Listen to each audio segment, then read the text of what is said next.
மாண்புமிகு பள்ளிக் கல்வித்துறை அமைச்சர். மாண்புமிகு பேரவைத் தலைவர் அவர்களே, மதிப்பிற்குரிய உறுப்பினர் பேசும்போது தயவு செய்து உட்காருங்க. நான் சொல்லிடுறேன், அப்புறம் சொல்லிடுறேன். மாண்புமிகு பேரவைத் தலைவர் அவர்களே, இல்லங்க பேசுவோர் பட்டியலில் அந்த கேள்வி எல்லாம் கேட்கலாமா நீங்க? என்ன மிஸ்டர் ஆஸ்டின், அவர் வந்து அனைத்து இந்திய அண்ணா திமுக தான் பட்டியலே நான் போட்டிருக்கேன். அப்புறம் எந்த கட்சி அப்படிலாம் வீணான குழப்பத்தை ஏற்படுத்தணும். உட்காருங்க. பள்ளிக்கல்வித்துறை அமைச்சர், பேரவைத் தலைவர் அவர்களே, உங்களுக்காக நான் சொல்லிட்டேன். உட்காருங்க. மாண்புமிகு பள்ளிக்கல்வித்துறை அமைச்சர்.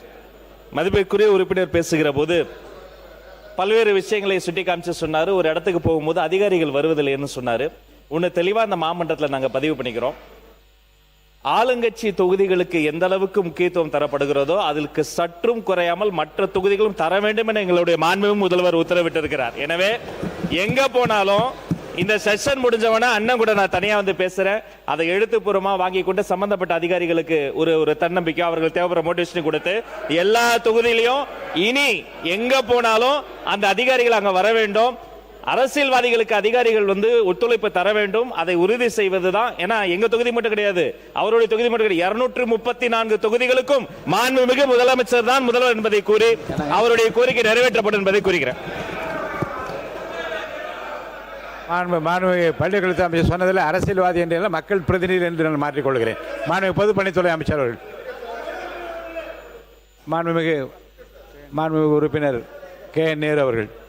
மாண்புமிகு பேரவைத் தலைவர்களே, மாண்புமிகு உறுப்பினர் முன்னாள் அமைச்சர் வேலுமணி அவர்கள் சொன்னார்கள், கோவைக்கு 5 ஆண்டு காலம் எதையும் செய்யவில்லை என்று சொன்னார்கள். கோவைக்கு சிறப்பு நிதியாக மட்டும் 500 கோடி மாண்புமிகு முன்னாள் முதலமைச்சர் சிறப்பு நிதியாக, அதாவது ரெகுலராக கொடுக்குற திட்டங்கள் மட்டுமல்ல, சிறப்பு நிதியாக 500 கோடி கொடுத்து பூங்காக்கள் உருவாக்கப்பட்டு சாலைகள் உருவாக்கப்பட்டு மழைநீர் வடிகாலுக்கு செய்யப்பட்டது. அதோடு மட்டுமல்ல, குடிநீர் நீரை பற்றி அவர் சொன்னார். பில்லூர் 3வது திட்டம் உருவாக்கப்பட்டு கிட்டத்தட்ட 180 எம்எல்டி புதிதாக கோவைக்கு கொண்டு வந்து கொடுத்துருக்கிறது. அதுவும் சொன்னார். சென்னையில் சொன்னார், எங்களுடைய கழக ஆட்சியில் அவருடைய ஆட்சியில் தான் 890 எம்எல்டி கொடுத்துருக்குறோம்னு சொன்னார். நான் அதை தான் சொன்னேன். 890 எம்எல்டியை 1300 எம்எல்டியாக உயர்த்தி தந்தது தளபதி நம்முடைய முன்னாள் முதலமைச்சருடைய ஆட்சி. அது மட்டுமல்ல, மழை பொய்த்து போய்விட்டால், குடிநீர் குளங்கள் வறண்டு போய்விட்டால் கடல் நீரை குடிநீராகும் திட்டத்தை உருவாக்கியது தளபதி அவர்கள் உருவாக்கினார்கள். 100 எம்எல்டி கலைஞர் கொண்டு வந்தார். 110 எம்எல்டி தளபதி ஜெயலலிதா அவருடைய ஆட்சியில் வந்து குடிநீர் கோயம்புத்தூர் விளக்கமா நீங்க சொல்லிட்டீங்க. சென்னையை பத்தி சொன்னார். நீங்கள் அளித்த இந்த விளக்கமே போதுமானது. முடிங்க. குடிநீர் திட்டம் கொண்டு வந்து ரிங் மெயினை கொண்டு வந்து முன்னாள் முதலமைச்சர் தளபதியுடைய ஆட்சியில் தான் ரிங் மெயினை கொண்டு வந்து குடிநீர் திட்டத்தை உருவாக்கி தந்தது. எனவே அவர் நாங்கள் 890 சும்மா நாங்கள் 400 1300 எம்எல்டி கொடுத்தது கழக ஆட்சியிலே தளபதியுடைய ஆட்சியில் தான்.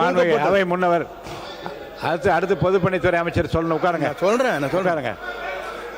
மாண்புமிகு பேரவைத் தலைவர் அவர்களே, அவையில் இது போன்ற நிகழ்வுகள் நடைபெறுகிற போதுதான் ஒரு மரபாக அவை கடைபிடித்து வருகிறது.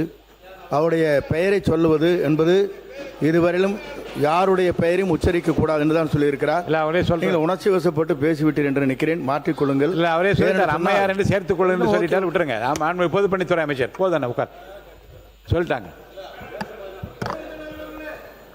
மாண்புமிகு உறுப்பினர் உட்காருங்க. நீ உட்காருங்க. அவர் பேரவைத் தலைவர்களே, தென்னகத்தின் மான்செஸ்டர் என்று தான் கோயம்புத்தூருக்கு ஒரு இண்டஸ்ட்ரி இருக்கிறதால சொல்வதுண்டு. அந்த மாநகராட்சியை வளர்க்க வேண்டும் என்ற அடிப்படையில் தான் அந்தந்த ஆட்சிக்கு வருகிற பொழுது அதுக்கு முக்கியத்துவம் தரப்படுகிறது. அந்த வகையில் தான் மாண்புமிகு நம்முடைய எடப்பாடி அவர்கள் முதலமைச்சராக இருக்கிற பொழுது தான் இந்த அவிநாசி பாலம் என்பது அவருடைய ஆட்சி காலத்தில் தான் திட்டங்கள்லாம் தீட்டப்பட்டு டெண்டர்கள் அவருடைய ஆட்சி காலத்தில் தான் விடப்பட்டதோடு மட்டுமல்ல, ஏறத்தாழ 10% பணிகளும் அவருடைய ஆட்சியில் தொடக்கப்பட்டு விட்டது. அந்த நிலையில் தான் தேர்தல் வந்தது. ஆட்சி மாற்றம் வந்த உடனே திராவிட மாடல் ஆட்சி ஏற்பாடு செய்யப்பட்டது. இதே சட்டமன்றத்திலே அவர் நெடுஞ்சாலைத்துறையில் அவர் பேசுகிற பொழுது நான் ஒரு விளக்கமே சொல்லியிருக்கிறேன். உங்களுடைய ஆட்சி காலத்தில் நீங்கள் தான் தொடக்கி வச்சிங்க, அதில் ஒன்றும் மாற்று கருத்து அல்ல. உங்கள் ஆட்சியில் தான் டெண்டர் வரப்பட்டது, அதிலேயும் மாற்று கருத்து அல்ல. ஆனால் 10% வேலைகள் தான் பணி ஆற்றியிருக்கிறீங்க.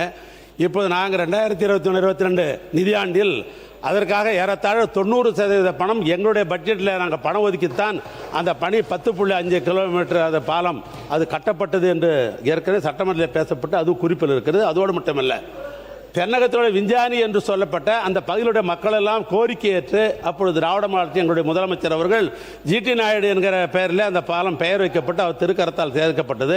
அதை பாராட்டுவதற்கு மனம் இல்லைன்னா கூட நம்முடைய மாண்புமிகு வேலுமணி அவர்கள் சில நேரத்தில் சொல்லுவாங்க பீன் டீம்னா அது எனக்கு என்னன்னு புரியல. இன்னைக்கு தான் எனக்கு தெரியுது வேலுமணி பேசுகிற போது பீன் டீம்னா என்னன்னு. அவைக்குள் நீக்குகிறேன் மாண்புமிகு பொதுப்பணித்துறை அமைச்சர் அவர்கள் பதில் சொல்லிட்டேன். நானே சொல்லிட்டேன் உங்களுக்கு. முன்னாள் முதலமைச்சர் எடப்பாடி கே பழனிசாமி அவர்கள். மாண்புமிகு பேரவைத் தலைவர்களே, கோவை மாநகரம் வளர்ந்து வருகின்ற மாநகரம், போக்குவரத்து நெரிசல் இருக்கக்கூடாது என்பதற்குத்தான் அவனாசியில் 10 கிலோமீட்டர் நீளமுள்ள மிகப்பெரிய பாலம் 1652 கோடியில் நாங்களே அடிக்கல் நாட்டி 45